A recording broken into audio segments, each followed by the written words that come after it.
Respondeu Jesus: ame o Senhor, o seu Deus, de todo o seu coração, de toda a sua alma e de todo o seu entendimento. Mateus 22:37. Sejam bem-vindos a mais uma live do canal Fé e Conhecimento. Eu sou a Camila e hoje nós vamos conversar sobre idolatria, tá? Eu costumo chamar essa live de livecast, porque geralmente eu faço ela ao vivo aqui no Instagram, mas depois ela fica disponível para vocês ouvirem no formato podcast no YouTube, certo? Então você que está aqui na live está livre para deixar comentários e perguntas no chat, e para quem assiste depois na live gravada, né, pode deixar nos comentários também que depois eu respondo. Então vamos lá, né? O nosso tema de hoje, sem mais delongas, é idolatria. E pesquisando esse tema, né, no dicionário, pesquisando esse termo no dicionário, ele está escrito que idolatria é o amor excessivo por algo, né, ou admiração exagerada. Todos nós já tivemos esse sentimento por alguma coisa, né? Então nós vamos discutir mais detalhadamente. Mas assim, falando em termos bíblicos, a idolatria é qualquer coisa que você busque a fim de receber somente o que Deus pode te dar. Então, é qualquer coisa que seja tão central na sua vida, tão essencial para a sua vida, que se você perder essa coisa, você não vê mais sentido na sua vida. Você vai achar que a sua vida não é mais digna de ser vivida sem esse algo.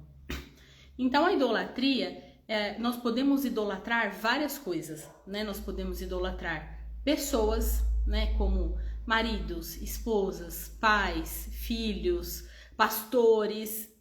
Podemos idolatrar várias pessoas. Nós podemos idolatrar bens, uma casa própria que a gente adquire, um carro do ano, enfim. Podemos idolatrar instituições, por exemplo, a própria igreja. Só a minha igreja que é certa, só a minha igreja que tem salvação, sabe? Esse tipo de coisa.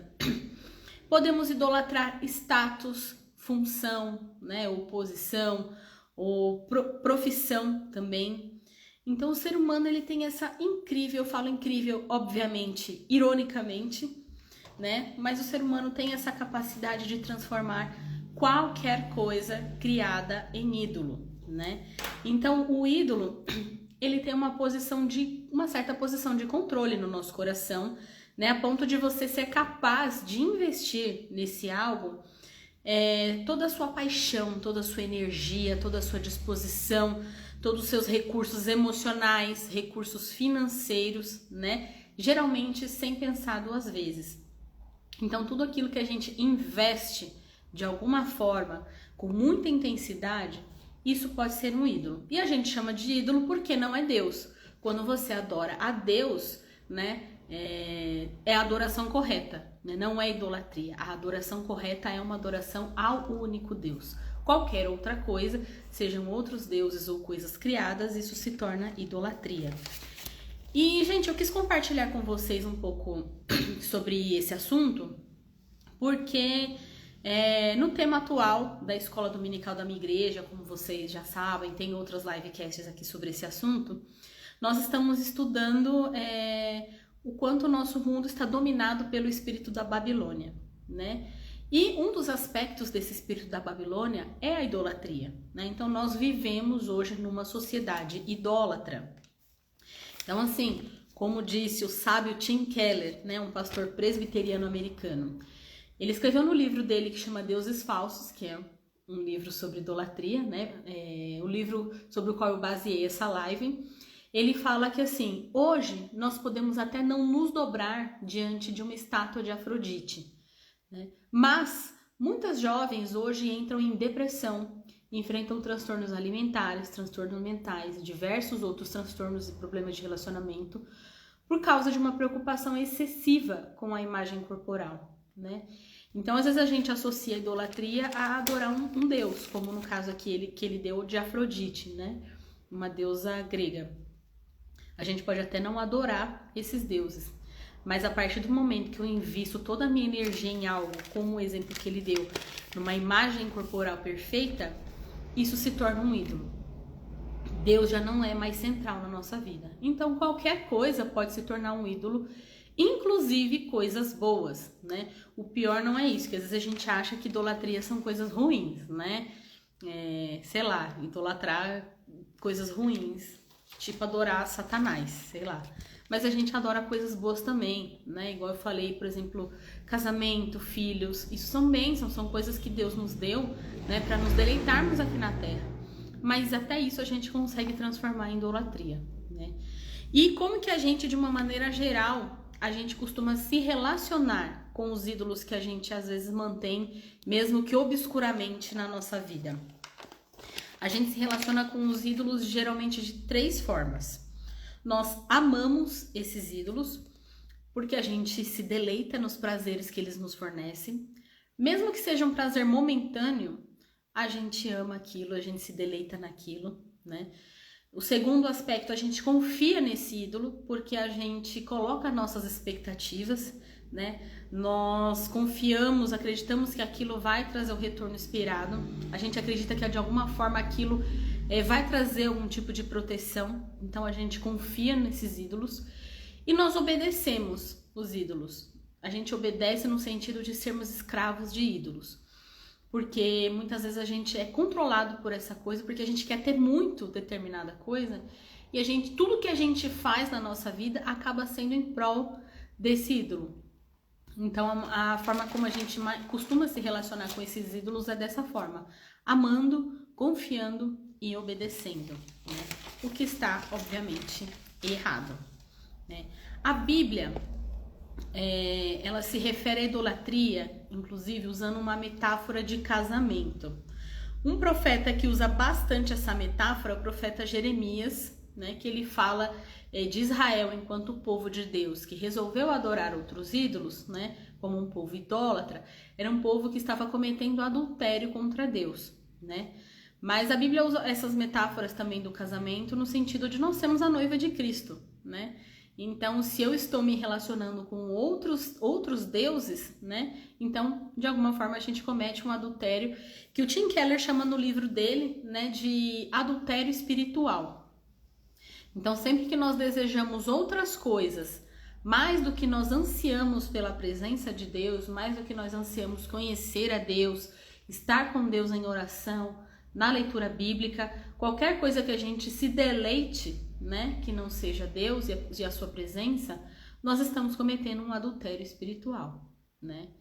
E aí nós precisamos pensar assim, como que eu identifico um ídolo, né? Como que eu sei, será que eu estou adorando outras coisas, outros aspectos da minha vida? Como que eu descubro esse tipo de coisa? Os ídolos, né? As coisas que a gente costuma adorar, eles conquistam a nossa imaginação. Então, por exemplo, nenhum pecado ele começa no ato pecaminoso em si. Um exemplo que eu sempre dou, o próprio adultério. Vamos dizer, um adultério dentro de um casamento. Quando um cônjuge trai outro cônjuge, isso nunca acontece do nada, né? Começou na imaginação. O cônjuge viu alguém que se interessou, que saltou ali aos olhos, começou a imaginar, começou a pensar. E a partir desses pensamentos, a pessoa vai lá e concretiza um ato pecaminoso, né? E com a idolatria é a mesma coisa, até porque tem alguns estudiosos, né, que falam que todo pecado tem a sua raiz na idolatria. Justamente porque nós adoramos e dedicamos nosso tempo muito a algumas coisas, a gente acaba chegando lá, né, cometendo um ato pecaminoso. Então, assim, os ídolos, eles conquistam a nossa imaginação. Então é só a gente pensar. O que a gente gosta de imaginar? Aquele momento assim, antes de dormir, geralmente, que a gente tá bem cansado, que a gente deita na cama, ainda tá ali meio acordado, meio dormindo, né? Para onde os nossos pensamentos vão quando a gente não está assim prestando atenção? Sabe quando a gente, sem pensar, porque a gente tá sempre pensando em algo, né? A gente não fica sem pensar em nada. Dizem que os homens não pensam em nada, né? Ficam na caixa do nada, mas eu tenho minhas dúvidas. Porque a gente tá sempre pensando em algo. Então, para onde está indo os seus pensamentos? Né? Toda vez que a gente para, descansa e acha que não está pensando em nada, a nossa cabeça está em algum lugar. A gente está se imaginando em algum lugar. Quando a gente ouve determinada música, que a gente viaja assim, ouvindo aquela música, para onde que os nossos pensamentos vão quando a gente não está prestando atenção? O que a gente gosta de imaginar? Para onde a nossa cabeça vai sem esforço, né? Então a gente precisa se tornar conscientes desse tipo de pensamento. Porque muitas vezes a gente vai vivendo automático, é muita correria, é filho para criar, é marido, é casa, é igreja, é trabalho, é tanta coisa. E a gente acha que a gente não tá pensando em nada, mas a nossa cabeça sempre vai. Então é importante a gente ter consciência do que a gente pensa, né? Inclusive, tem o Salmo 139, né? Nos versículos finais, os 23 e 24, ele fala, né? Deus, som do meu coração, som dos meus pensamentos, conhece os meus pensamentos, né? Vê se há em mim algum caminho mau. Gente, quem não tá em algum caminho mau, já tá no céu, é porque tá no céu, já tá com Deus. Então a gente precisa se atentar e pedir para que Deus mostre pra gente. Eu sei que às vezes pode até dar um medo, né? A gente ser confrontado. Onde nós estamos, né, no meio dessa idolatria, mas a gente precisa fazer essa oração perigosa, de que Deus mostre pra gente onde a gente está errando para que nós possamos ser melhor, né? Outro aspecto que nos ajuda a identificar uma possível idolatria na nossa vida é que quando nós somos confrontados por alguém, né, alguém que confronta o nosso pecado e fala, olha, eu acho que você está errando nesse aspecto, e isso gera em nós um sentimento fora de proporção, um sentimento assim descontrolado. Seja uma ira descontrolada, uma raiva muito forte da pessoa, um ódio da pessoa, seja um desânimo, uma desesperança que você não tem mais vontade de viver, seja uma culpa sem fim que te corrompe totalmente, seja uma ansiedade que você não consegue mais pensar em nada. Então, geralmente, sentimentos desproporcionais, muito intensos, de maneira descontrolada, eles podem revelar aí talvez um tomzinho, uma idolatria aí, um ídolo na sua vida, né? Por que eu falo isso de sentimentos desproporcionais? Porque quando um ídolo, né, alguma coisa assim se apodera do nosso coração, ele produz falsas ideias na nossa cabeça, né? Eles produzem falsa ideia do que é fracasso, do que é sucesso, uma falsa ideia do que é felicidade, tristeza. Então o mundo diz pra gente o quê? Que sucesso é se você tem dinheiro, se você tem a sua casa própria, se você tem um bom carro, né? Se você tem, de preferência, um filho e uma filha, né? Eu falo porque eu vivi isso, eu tenho 2 filhos meninos. E quando eu engravidei do segundo, descobri que o segundo era menino também, teve gente que falou assim, nossa, coitada, 2 meninos, que dó. E assim, eu tive 2 meninos, graças a Deus, com saúde, né, que vieram bem, são uma bênção na minha vida, mas até isso pode se tornar um sinônimo de idolatria, né, do tipo, eu quero a filha mulher agora, vou ter 20 filhos porque eu preciso ter a filha mulher, e vice-versa também, porque eu já vi isso em casos de quem tem filhas meninas e precisa ter o filho homem, sabe? Então a gente distorce o que é sucesso, a gente distorce o que é alegria, a gente distorce o que é fracasso. Olha essa frase do Tim Keller. O ídolo, ele redefine a realidade segundo os seus próprios termos, né? Então eles distorcem não apenas os seus pensamentos, mas também os sentimentos. Por isso que a gente se sente um fracasso diante de coisas que na verdade não significam nada, né? Então, assim, o ídolo, ele é tudo aquilo que a gente não consegue abrir mão, tudo que a gente não está disposto a abrir mão para fazer a vontade de Deus, isso se torna um ídolo, isso se torna um falso Deus na nossa vida. Um exemplo que eu vou dar para vocês do que aconteceu comigo, né? Como diz o pastor da minha igreja, ele sempre dá exemplos de coisas que acontecem na casa dele, né? A gente vai fazer o quê? É o que eu vivo, né? E uma vez que eu fui confrontada a respeito de um falso ídolo, foi quando o Léo, meu filho mais velho, ficou doente e ele ficou internado.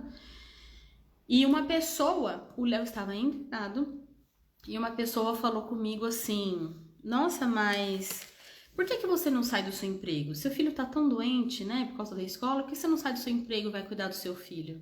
O seu emprego é tão importante assim que não vale a vida do seu filho? Gente, com isso, só um parênteses, eu não tô dizendo que todas as mulheres têm que parar de trabalhar para cuidar dos filhos. Isso eu estou dizendo que foi uma situação específica que aconteceu comigo, né? A gente vive no Brasil, a gente sabe a realidade das mulheres, nem todas podem parar de trabalhar por diversos motivos, marido desempregado, marido morreu, marido foi embora, enfim, o ponto não é esse, o ponto é o que aconteceu comigo, é isso que eu quero compartilhar, tá bom? E a pessoa veio e falou isso, o seu filho, o seu trabalho é tão importante que não vale a vida do seu filho? Quando eu ouvi isso, na hora eu não respondi, eu não arrumei encrenca com a pessoa, mas aquilo ficou dentro de mim, me gerou um ódio daquela pessoa, um ranço, que eu chorava às vezes quando eu tinha que encontrar aquela pessoa, porque me dava muita raiva daquela pessoa. E aí, para eu sobreviver àquela raiva, eu tinha que diminuir aquela pessoa na minha cabeça. Essa pessoa é mal amada, essa pessoa é mal resolvida, por isso que falou isso pra mim. Essa pessoa é invejosa, essa pessoa é, enfim. Então, olha como um ídolo, ele mexe com a nossa cabeça. A pessoa que me falou isso, ela me deu um conselho, né? Ela não foi grossa comigo, mas ela estava preocupada comigo, estava preocupada com o meu filho, né? Ela me demonstrou um amor falando isso comigo, para eu refletir sobre isso. Mas mesmo assim, porque aquilo era mais importante para mim, de alguma forma, aquilo me dava algum prazer, me dava uma alegria, que eu ficava assim, essa pessoa é mal resolvida, ela é invejosa, então eu tive que diminuir a pessoa na minha cabeça para eu poder me sentir melhor com a escolha que eu fiz de seguir o meu ídolo. Então olha isso, demorou para eu destronar o ídolo do meu coração. Demorou sim. Não demorou tanto, mas assim, até eu conseguir entender e colocar isso na minha mente, que o mais importante naquele momento era a minha família e não o meu trabalho, foi difícil e foi doído. E nisso que a gente descobre os nossos ídolos, quando a gente não abre mão, não quer abrir mão, quando a gente não quer largar de jeito nenhum. Quando você, sabe, pensar em perder aquilo te deixa triste. Isso, não tô dizendo, gente, que, por exemplo, no meu caso, sair do meu emprego era para ser feliz. É claro que a gente pode sentir uma tristeza, vai sentir falta do trabalho, das pessoas, de uma série de coisas, mas aquilo não pode dirigir a minha vida, né? O que tem que dirigir a minha vida é Deus e a palavra de Deus, não pode ser essas coisas, né? Então, assim, hoje a gente tem diversos ídolos, como, por exemplo, né, falando de alguns deles, um ídolo que a gente vê que causa bastante treta na internet é a idolatria política, né? Eu não quero aqui falar de política ou falar sobre políticos, nada disso. Mas eu vi muitas pessoas na época das eleições quebrando relacionamentos, brigando com as pessoas, brigando dentro da igreja por conta de política. E se a gente parar pra pensar, gente, nenhum político vai ser a salvação do Brasil, né? O único salvador que nós temos é Jesus, né? Todo mundo tem o direito, obviamente, de escolher e se posicionar em relação à escolha de algum político, mas daí os meus relacionamentos dependerem de pessoas adeptas à mesma opinião que a minha, depender de coisas terrenas para coisas eternas, gente, a gente tá errado, né? Então, quando saiu a notícia do nosso presidente atual que ganhou as eleições, houveram pessoas que ficaram desesperadas, temerosas, ansiosas, com medo do futuro. Por quê? Porque a esperança não estava em Deus, estava no político, né? Existem sim políticos que vão melhorar em alguns aspectos. Nenhum político, nenhum presidente, ninguém vai melhorar a vida 100% da vida das pessoas. Nossa, 100% da vida de 100% das pessoas. Só quem faz isso é Deus. Só quem transforma as pessoas é Jesus, né? Então, fora disso, nós não vamos ver transformação no nosso país através de seres humanos imperfeitos. Mesmo até que algum dia se eleja um presidente cristão, ele não vai ser perfeito, ele não vai resolver os problemas do nosso país. Porque o problema das pessoas é o pecado. Não é o capitalismo, não é socialismo, não é nada dessas coisas. O problema do ser humano é o pecado. E só quem resolve o problema do pecado é Jesus. Então, quando a gente coloca muita expectativa, muita ansiedade, muito sentimento, por exemplo, nas questões políticas, é sinal que Deus já não é tão central assim na nossa vida. É sinal que a gente já não crê mais tanto em Deus para resolver os nossos problemas, né? Então, é só quando a gente reconhecer o nosso pecado, né, que a gente vai se render à misericórdia de Deus e crer que Ele que é quem vai resolver os nossos problemas, né? E aí a gente tem diversos ídolos, né, gente? Tem idolatria política, a gente idolatra dinheiro, a gente idolatra status, a gente idolatra o amor romântico, né? Aqui no livro do Tim Keller, dos deuses falsos, ele fala assim que as pessoas se voltam para o sexo e para o romance a fim de que essas coisas nos deem a transcendência e o significado que a gente só pode encontrar em Deus, né? Então as pessoas cultivam a fantasia de que se encontrar o verdadeiro parceiro de vida, o parceiro de alma, sabe? Tudo que há de errado conosco será curado. E o resultado inevitável disso é a amarga desilusão, porque ninguém vai nos amar incondicionalmente a não ser Deus, né? Que deu o seu filho por nós. Então, alguém que dá a vida por nós sem a gente merecer, só esse é merecedor do nosso amor, da nossa adoração. E só nele nós vamos encontrar, né, o amor incondicional, né? Que mais? Existem vários tipos de ídolos que acho que não sei o quanto a gente pode falar mais sobre eles, mas eu acho que o que mais pega assim na nossa sociedade são esses, assim, que eu vejo briga na internet bastante a respeito da política, e eu vejo as moças, né, as meninas, que é com quem eu mais tenho contato, essa questão do amor, né? Então a gente tem meninas, moças, que a gente sabe, assim, a nossa sociedade é um pouco cruel, né? A mulher vai batendo ali 25 anos, né?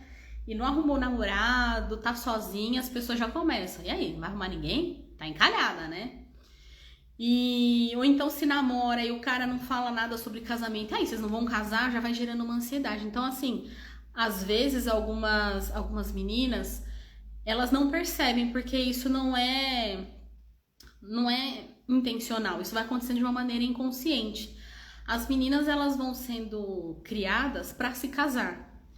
E o ser humano, ele foi criado para a glória de Deus, para adorar a Deus, para viver para Deus, não para casar.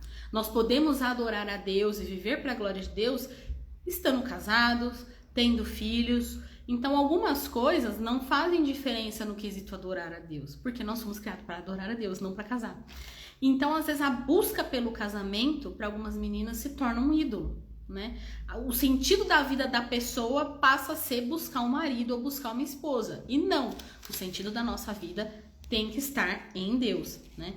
E como que a gente vence esses ídolos? Será que tem como? Se o nosso coração, ele foi feito para estar centrado em Deus, né? Que Deus, que é o único provedor, é o único onde a gente encontra a verdadeira satisfação e significado, né? Mas a gente não pode simplesmente retirar um ídolo da nossa vida e ficar no vácuo. Nós precisamos substituir esse ídolo por Deus, né? Então, nós temos que ter um verdadeiro encontro com Deus, né? Então, a gente tem... Onde que eu encontro Deus, né? Na leitura bíblica. A partir do momento que você começa a ler a Bíblia, eu falo porque isso aconteceu comigo, né? Apesar de ter nascido na igreja, numa família evangélica, eu sou evangélica, eu sou da Assembleia de Deus desde o meu bisavô. Então, assim, não são essas coisas que fazem da gente cristãs, né?